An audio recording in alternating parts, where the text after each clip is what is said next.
Hello दोस्तों, subscribe कीजिए doctor Ranjit Kumar Singh IAS channel को और साथ ही साथ बेल आइकन को भी दबाइए अपने आईएएस की प्रिपरेशन को द बेस्ट करने के लिए।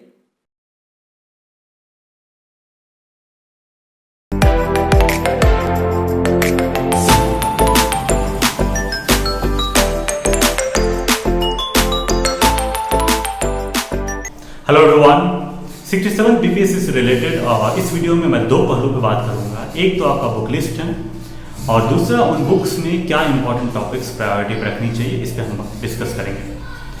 प्रीलिम्स का सिलेबस अगर हम बीपीएससी का देखें तो उसमें 7 एरियाज हैं, जिसमें कि 4 मेन एरियाज हैं। आपका हिस्ट्री हो गया, साइंस हो गया, करंट अफेयर हो गया और बिहार स्पेशल हो गया। इन 4 एरियाज के अलावा जो इंपॉर्टेंट एरिया बचता है वो आपका ज्योग्राफी है, पॉलिटी है, इकोनॉमिक्स है। पॉलिटी और इकोनॉमिक्स से क्वेश्चन कम देखने को मिलता है बीपीएससी प्रीलिम्स के एग्जाम में, लेकिन हम इसके लिए भी बुक लिस्ट बताएंगे। और साइंस में ही मैंने मैथ्स के पोर्शन को भी रखा है, जो कि काफ़ी इंपॉर्टेंट है। 10 सवाल आपका बीपीएससी प्रीलिम्स में मैथ्स से होते हैं। अगर मैं बुक्स की बात करूं तो बिहार स्पेशल के लिए केवीसी नैनो का एक आता किताब बिहार समग्र करके, आप इस बुक को रेफर करेंगे तो आपका बिहार स्पेशल काफ़ी हद तक कवर हो जाएगा। इसमें जो 4 इंपॉर्टेंट एरिया है उस पर हम फोकस करेंगे। एक आपका ये हिस्ट्री हो गया, फिर ज्योग्राफी हो गया, सेंसस हो गया और इकोनॉमिक्स के जो डेटा है, फैक्ट है, फिगर्स है, उसको हम याद करने का और समझने का प्रयास करेंगे। मॉडर्न हिस्ट्री के लिए स्पेक्ट्रम की किताब आती है, आप उसको रेफर करेंगे। स्पेक्ट्रम में हम फ्रीडम स्ट्रगल पे ज़्यादा फोकस करेंगे, क्योंकि फ्रीडम स्ट्रगल काफ़ी इंपॉर्टेंट है। उसके जितने भी डिफरेंट स्टेजेस है उसको समझने का प्रयास करेंगे। कोई इंपॉर्टेंट पर्सनालिटी है, कोई ऑर्गेनाइजेशन है, कोई लिटरेचर है, मैगजीन है, न्यूज़पेपर है, एडिटोरियल है, उसका नाम याद करने का प्रयास करेंगे। कोई ऑर्गेनाइजेशन है तो उसका कोई कौन फाउंडर है, वो सब इंपॉर्टेंट हो जाता है। डेट आपका इंपॉर्टेंट हो जाता है, क्रोनोलॉजी इंपॉर्टेंट हो जाता है। इसके अलावा जो रिवेलियन है, जितनी भी तरह का रिवेलियन है, पीजेंट रिवेलियन हो, चाहे ट्रैवल का मूवमेंट हो, या फिर वर्कर्स का मूवमेंट हो, या फिर पीपल्स रिवोल्ट हो, इस सारा का सारा आपका इंपॉर्टेंट है। बट इसमें बहुत ज़्यादा इन्फॉर्मेशन हो जाता है स्पेक्ट्रम से, तो आप इसको प्रायोरिटाइज करके पढ़ने का प्रयास कीजिएगा। इसको आप बार बार रिवाइज कीजिएगा, इसको आप अपने दोस्तों के साथ डिस्कस भी करेंगे तो काफ़ी कुछ रिटेन करने लग जाएगा। उसी तरीके से रिफॉर्म मूवमेंट में भी बहुत सारा इन्फॉर्मेशन दिया हुआ है, तो उसमें भी हम वही सेम स्ट्रैटेजी अपनाएंगे। हम रिवाइज करेंगे बार बार और दोस्तों के साथ डिस्कस करेंगे। तो आपका रिवेलियन के साथ रिफॉर्म मूवमेंट इंपॉर्टेंट हो जाता है। कोई गवर्नर जनरल का इंपॉर्टेंट इनिशिएटिव है वो आपका इंपॉर्टेंट हो जाता है। कोई कांग्रेस का इंपॉर्टेंट अधिवेशन है, जैसे कि 1929 का लाहौर अधिवेशन इंपॉर्टेंट हो जाता है। उसी तरीके से और भी बहुत सारे इंपॉर्टेंट कांग्रेस का अधिवेशन है और भी बहुत सारे ऑर्गेनाइजेशन के नाम इंपॉर्टेंट है। वहाँ पे बहुत सारे जो है एजुकेशन से रिलेटेड इनिशिएटिव लिया गया है, वो सारा कुछ आपका इंपॉर्टेंट है। इस पर हम फोकस करने का प्रयास मॉडर्न हिस्ट्री में करेंगे। इसके अलावा हम करंट अफेयर की बात करें तो करंट अफेयर के लिए आपको कोई एक न्यूज़पेपर फॉलो करना चाहिए। अगर आप हिंदी मीडियम में हैं तो आप दैनिक भास्कर को फॉलो कर सकते हैं। इंग्लिश मीडियम में है और अगर आपके पास टाइम कम है तो आप हिंदुस्तान टाइम्स को भी फॉलो करके आप करंट अफेयर में काम चला सकते हैं। आप ध्यान रखिए कि न्यूज़पेपर में आपको बहुत ज़्यादा टाइम नहीं देना है। न्यूज़पेपर में आपको न्यूज़ के टच में रहना है। केवल 40 मिनट से आप 1.5 घंटा मैक्सिमम दे सकते हैं, उससे ज़्यादा आप न्यूज़पेपर में देने का प्रयास न करें। और अगर हम मंथली मैगजीन की बात करें तो करंट अफेयर के लिए आप प्रतियोगिता दर्पण को फॉलो कर सकते हैं। प्रतियोगिता दर्पण को भी जब आप पढ़िएगा तो उसमें भी आप प्रायोरिटाइज करने का प्रयास कीजिएगा। बिहार से रिलेटेड जो करंट अफेयर की बातें हैं उसको आप पहले कीजिएगा। उसके बाद इंटरनेशनल रिलेशन इंपॉर्टेंट हो जाता है, तो इंटरनेशनल रिलेशन की जो आपका इन्फॉर्मेशन करंट अफेयर की मैगजीन में मिलता है उसको आप कीजिएगा। इसके अलावा स्पोर्ट्स, अवार्ड, सिनेमा और भी मिसलेनियस के बहुत सारे पार्ट हैं जो करंट अफेयर के मैगजीन में कवर किया गया होगा, उसको आप करने का प्रयास कीजिएगा। वो बहुत ही फैक्चुअल इन्फॉर्मेशन लगेगा। हो सकता है कि आप बहुत अच्छा फील ना करें, बट उसको आप जब बार बार पढ़ेंगे तो बहुत कुछ रिटेन करने लगेगा।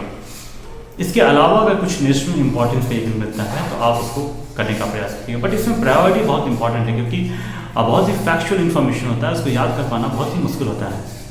इसके अलावा आपका जितना भी एरिया बच गया, मैंने अभी तक 3 किताब के बारे में डिस्कस किया है। एक तो प्रतियोगिता दर्पण हो गया, केवीसी नैनो का बिहार समग्र हो गया, और एक आपका स्पेक्ट्रम का मॉडर्न हिस्ट्री हो गया। एक बहुत ही इंपॉर्टेंट किताब है जो बाकी सारे एरियाज को कवर करेगा, चाहे आपका एंशिएंट हो, चाहे आपका मीडिएवल हो, चाहे आपका साइंस हो, चाहे ज्योग्राफी हो, चाहे पॉलिटी हो, चाहे आपका इकोनॉमिक्स हो। केवीसी नैनो का आता है जीके जीएस का किताब। ये किताब रंजीत कुमार सिंह एक IAS ऑफिसर हैं, उन्होंने लिखा है। और ये किताब आपका लूसेंट से अपडेटेड वर्जन है, क्योंकि इन बाकी एरियाज़ के लिए बीपीएससी के लिए हम लूसेंट को रेफर किया करते थे। बट लूसेंट में क्या है कि इन्फॉर्मेशन बहुत ही फैक्चुअल और वन लाइनर दिया हुआ है, उसको पढ़ने पे समझने का प्रयास जब करेंगे तो आपको थोड़ा सा कठिनाई महसूस होगा। आप याद करने का प्रयास करेंगे तो आपको याद होगा नहीं, तो आप इरिटेट होंगे। बट ये जो किताब है केवीसी नैनो का जीके जीएस, इसमें जो कंटेंट है वो थोड़ा सा इलैबोरेट करके दिया हुआ है। आप इस किताब को पढ़ेंगे तो आपका जो है अंडरस्टैंडिंग भी बनेगा और आपको मेंस में भी आपको हेल्प मिलेगा। इसको याद करना भी आसान हो जाएगा, क्योंकि आप समझने लगेंगे तो चीज़ें रिटेन करेंगे तो याद भी करना आसान हो जाएगा। इसमें जो कंटेंट है वो अपडेटेड है, तो जो लेटेस्ट आपका बीपीएससी प्रीलिम्स के लिए रिक्वायरमेंट है वो सारा इन्फॉर्मेशन भी इस किताब में, जो केवीसी नैनो का जीके जीएस का किताब है, इसमें आपका हो जाएगा। पॉलिटी इकोनॉमिक्स से क्वेश्चन कम आते हैं तो आप पॉलिटी इकोनॉमिक्स के लिए ये किताब जो केवीसी नैनो का जीके जीएस है, इसको अगर आप प्रेफर करते हैं तो आपका हो जाएगा। ये 4 किताब जो मैंने बताया है ये आपका सारा बीपीएससी प्रीलिम्स के लिए जो कवर करने की बातें हैं वो सारा कुछ कवर कर लेगा। इंपॉर्टेंट टॉपिक्स मैंने डिस्कस कर लिया है। साइंस की अगर हम बात करें तो साइंस में जो फिजिक्स का पार्ट है उसमें आपका 9th और 10th कि आप एनसीईआरटी की बुक अगर आपके पास टाइम है तो उसको आप कर सकते हैं। 9th और 10th की जो कॉन्सेप्ट है वो आपका बेसिक कॉन्सेप्ट पता होना चाहिए। जो फंडामेंटल यूनिट्स हैं, फंडामेंटल क्वांटिटी है, फिजिकल क्वांटिटी है, उनके यूनिट्स इंपॉर्टेंट हो जाते हैं। उनका मेजरिंग डिवाइस जो साइंटिफिक इंस्ट्रूमेंट है वो इंपॉर्टेंट हो जाता है। कोई इन्वेंटर है, फाउंडर है, वो आपका नाम आपको पता होना चाहिए। बाकी आपका बेसिक जो आपका मोशन है, वर्क पावर, एनर्जी है, लाइट है, इलेक्ट्रिसिटी है, ये सारे से रिलेट करके क्वेश्चन पूछे जाते हैं।